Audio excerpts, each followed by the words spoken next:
যে কাঁদিয়ে মানিয়ে নেয় সে হলো বাবা, আর যে কাঁদিয়ে নিজেও কেঁদে ফেলে সে হলো মা। পৃথিবীতে সবার ভালোবাসা ফুরিয়ে গেলেও বাবা মায়ের ভালোবাসা কখনোই ফুরায় না। কে বলে পৃথিবীতে ভালোবাসা বলে কিছু নেই? যতদিন মা বাবা আছে ততদিন ভালোবাসা আছে।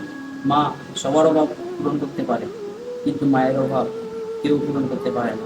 সময় বদলায়, মানুষ বদলায়, যুগ বদলায়, বদলায় না শুধু মায়ের ভালোবাসা। মাকে ভালোবাসুন, জীবনে একটি মা পাবেন এবং একবারই পাবেন। দুনিয়ার সব কিছু বদলাতে পারে, কিন্তু মায়ের ভালোবাসা কখনোই বদলাবে না। বাড়িতে যত মানুষ থাকুক না কেন, মা না থাকলে পুরো বাড়িটাই ফাঁকা লাগবে।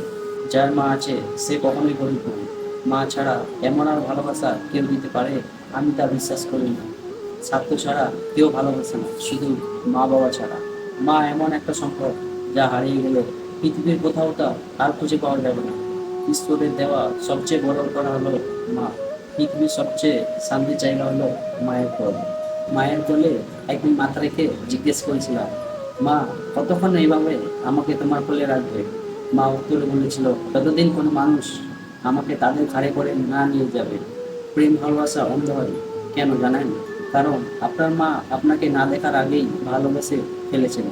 আমার ভাগ্যটা কখনোই খারাপ হতো না যদি ভাগ্য লেখার কলমটা আমার মায়ের হাতে থাকতো। বাবা মায়ের অবদানের পার্থক্য শুধু একটাই, মায়ের অবদান বেঁচে থাকতে বোঝা যায়, আর বাবার অবদান চলে গেলে বোঝা যায়।